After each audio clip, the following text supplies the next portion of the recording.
दोस्तों, yes Bank की बात करें तो यहाँ पे कुछ बड़ी अपडेट निकल के आ रही है जिनको एक एक करके हम डिस्कस करने जा रहे हैं। जापान की एसएमबीसी ने सीसीआई से अप्रूवल मांगा है 20% यस बैंक में हिस्सेदारी लेने के लिए।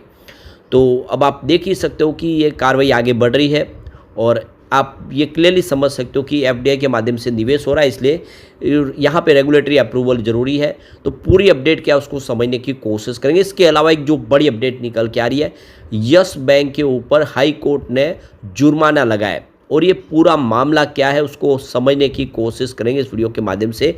आखिर ये जुर्माना क्यों लगाया गया और इसमें आप देख दो कि सुप्रीम कोर्ट की तरफ से जो आदेश आया था उस सुप्रीम कोर्ट के आदेश के तहत ये कार्रवाई की गई है, तो समझने की कोशिश करेंगे। इसके अलावा आप देखें तो यस बैंक के मैनेजमेंट में कुछ बदलाव हुआ है, नई अपॉइंटमेंट हुई है।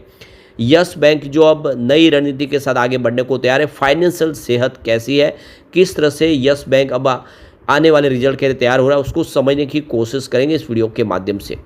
लेकिन फ्रेंड्स, उससे पहले अगर आप पहली बार हमारे चैनल पे आए तो चैनल को सब्सक्राइब कर दीजिए, एक बेल आइकॉन दबा दीजिए ताकि जब भी नया वीडियो बने पहला नोटिफिकेशन आपको मिले। वीडियो पसंद आए तो लाइक से जरूर कीजिए।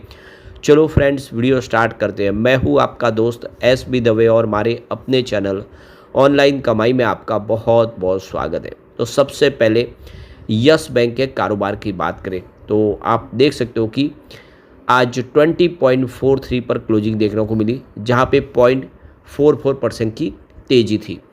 तो काफ़ी अच्छी तेज़ी के साथ कामकाज होता हुआ दिखाई दे रहा है।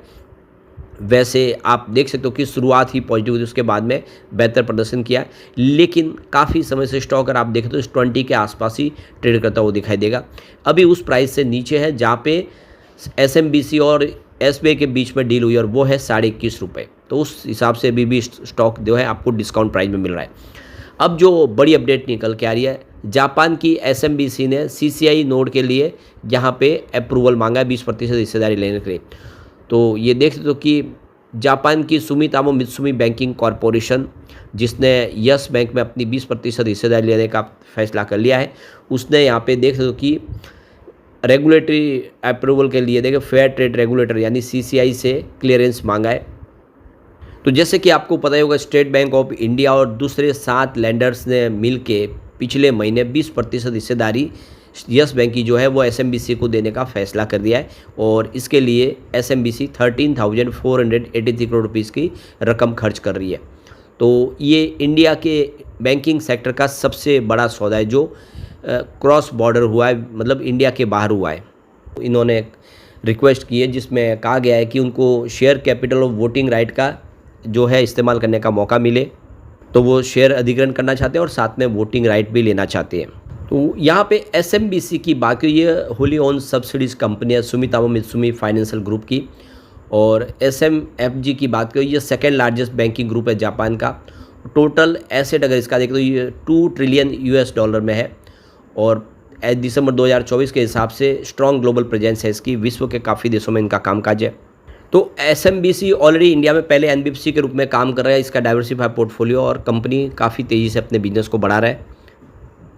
तो यहाँ पे देखिए, यहाँ पे कंपनी है, यहाँ पे देखिए कि अलग अलग सेगमेंट में काम करते हैं जिसमें लैंडिंग, डिजिटल पेमेंट्स, डिपॉजिट, इसके अलावा forex service, investment banking, loan against securities और कैश मैनेजमेंट में कंपनी काम करती है। और इस एक्विजिशन के बाद अगर देखें तो एसएमबीसी यस बैंक में सबसे बड़ी single largest share holder party बन जाएगी।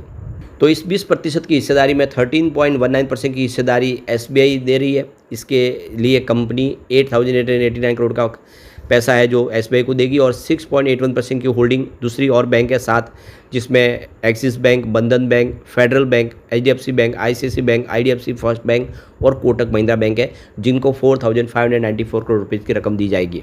तो यस बैंक के रिकंस्ट्रक्शन के तौर पे यहाँ पे इन लोगों ने निवेश किया था आरबीआई के कहने पे, और उसमें आप देखिए 10 रुपये पर शेयर के हिसाब से इन्होंने हिस्सेदारी ली थी।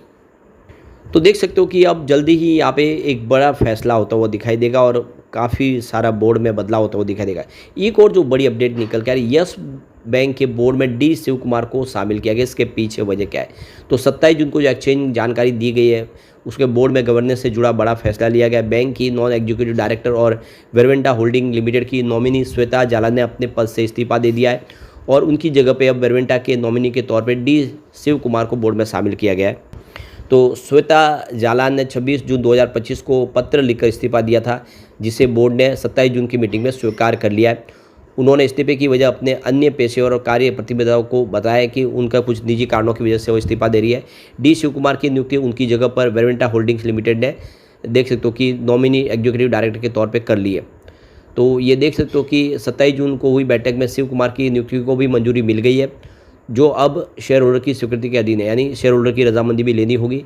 शिव कुमार एक अनुभवी कॉर्पोरेट लीडर है जो फिलहाल एडवेंट इंटरनेशनल में ऑपरेटिंग पार्टनर के तौर पर कार्यरत है। इससे पहले वे Aditya Birla group, PepsiCo India, Nokia और फिलिप्स जैसे दिग्गज ब्रांड के सीईओ रह चुके हैं।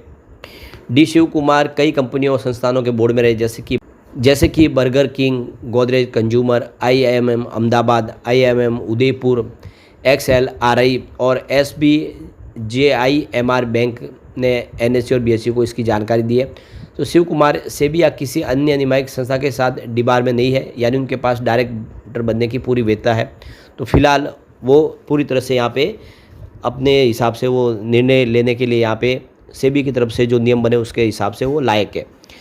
श्वेता जालान के इस्तीफे के साथ ही उन्होंने सभी कमेटियों से भी इस्तीफा दे दिया जिनमें वो सदस्य थे, जैसे कि fraud monitoring, CSR, ESG, capital raising और nomination and remuneration community. Bank ने कहा है कि ये जानकारी यस बैंक की वेबसाइट और स्टॉक एक्सचेंज दोनों को ही दे दी गई है और अब सारी जगह पे मौजूद है। तो यहाँ पे Q1 में देखें तो कंपनी का जो प्रॉफिट है रिकॉर्ड पे पहुंचा है, करीब 2406 करोड़ के आसपास रहा है। ये पिछले 5 सालों का सबसे अच्छा प्रदर्शन है। बैंक का जो ब्याज मार्जिन है वो स्थिर है, लेकिन टारगेट बढ़ा है। तो NIM अभी 2.4 है, Q4 में 2.5 रहा है। बैंक का लक्ष्य है कि मीडियम टर्म में NIM को 3.5% से ऊपर लेके जाना है। ROA यानी रिटर्न ऑन एसेट में ग्रोथ की उम्मीद है। अभी ROA 0.6% है, Q4 में ये 0.7% तक गया था और फाइनल 2027 से 1% से ऊपर और फाइनल 2030 तक इसको 1.15 पहुँचाने का लक्ष्य रखा है। इसके अलावा PPOP में 26% की बढ़त देखने को मिली। ऑपरेटिंग प्रॉफिट 4254 करोड़ रहा है। PPOP ATA अनुपात 1% है, यानी बैंक की मूल कार्य क्षमता बेहतर हुई है। एसेट क्वालिटी में ऐतिहासिक सुधार हुआ है। ग्रॉस NPA 1.6% और नेट NPA 0.3% है। ये दोनों आंकड़े फाइनल 2020 के सबसे बेहतर है। रिकवरी ज़बरदस्त हुई है। 5923 करोड़ की वसूली की है बैंक ने, जो बैंक खुद के अनुमान से ऊपर है। फाइनल 2026 में 3000 करोड़ की रिकवरी का अनुमान है। रीस्ट्रक्चर बुक हुई है साहब, तो रीस्ट्रक्चर लोन बुक में 1900 करोड़ से घटकर सिर्फ 400 करोड़ रह गई है, यानी पुराने फंसे लोन की सफाई लगभग पूरी हो चुकी है। तो सेहत में ज़बरदस्त सुधार है। लोन बुक अब 2.46 लाख करोड़ है और बैंक 12 से 15 ग्रोथ की गाइडेंस दे रहा है। इसके अलावा CSA में सुधार हुआ है, तो CSA अनुपात 34.3 पर पहुंच गया, जबकि पिछले साल ये 30.9% पर था। CD रेशियो 86.5% है और LCR 125%, यानी लिक्विडिटी मजबूत है बैंक की। तो बैंक का फोकस अब 3 चीज़ों पर है: मार्जिन बेहतर करना, क्वालिटी ग्रोथ लाना और ऑपरेशनल एफिशिएंसी बढ़ाना, जो सेक्टरल स्ट्रेस फिलहाल नज़र नहीं आ रहा है। तो कुल मिला के आने वाले समय यस बैंक संकट से निकल चुका और तेज़ी से आगे बढ़ने को तैयार है, यानी यस बैंक की सेहत में ज़बरदस्त सुधार होता हुआ दिखाई देगा। अब एक जो बड़ी अपडेट निकल के आ रही है, बॉम्बे हाई कोर्ट ने यस बैंक पे 50,000 रुपये का देख सकते हो कि जुर्माना लगाया। ये जुर्माना एक तरह से देखें तो आधार ओपन जो बैंक अकाउंट से जोड़ने के लिंक को लेकर है। तो एक उनके जो क्लाइंट थे जिन्होंने यस बैंक में अकाउंट खोलना चाहते थे, लेकिन उनके पास आधार कार्ड नहीं था और जिस वजह से यस बैंक ने उनको मना कर दिया कि उनका अकाउंट नहीं खुलेगा क्योंकि आधार कार्ड मैंडेटरी है।